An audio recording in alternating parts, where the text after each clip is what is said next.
জীবনে কারোর উপর এতটাই নির্ভরশীল হয়ে যায় না যাতে করে তোমার ভালো মন্দ থাকাটা ওই মানুষটার উপর নির্ভর করে থাকে। কেন জানো? কারণ মানুষ মূলত স্বার্থপর। তোমার এই ভালো মন্দ থাকা যে মানুষটার উপর নির্ভর করতেছে, তার যখন সামান্যতম স্বার্থে আঘাত পড়বে, সামান্যতম, তুমি তার নতুন একটা চেহারা দেখতে পারবা, তুমি তাকে চিনতে পারবা না। এটা সে যাই হোক, শুধুমাত্র বাবা মা ছাড়া দুনিয়াতে আর কারোর উপরই তোমার নির্ভরশীল থাকা উচিত না। কারণ সামান্যতম স্বার্থের কারণে প্রত্যেকটা মানুষ তার রূপটা চেঞ্জ করে ফেলতে পারে। গিরগিটির হচ্ছে 60টা রং, কিন্তু মানুষের আসলে 1000 রকমের রং আছে।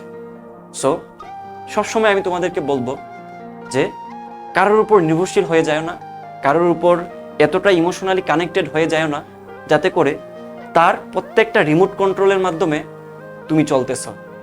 কারণ মানুষ স্বভাবতই সেলফিশ। মানুষের জন্মই হয়েছে নিজের আখের গুছানোর জন্য।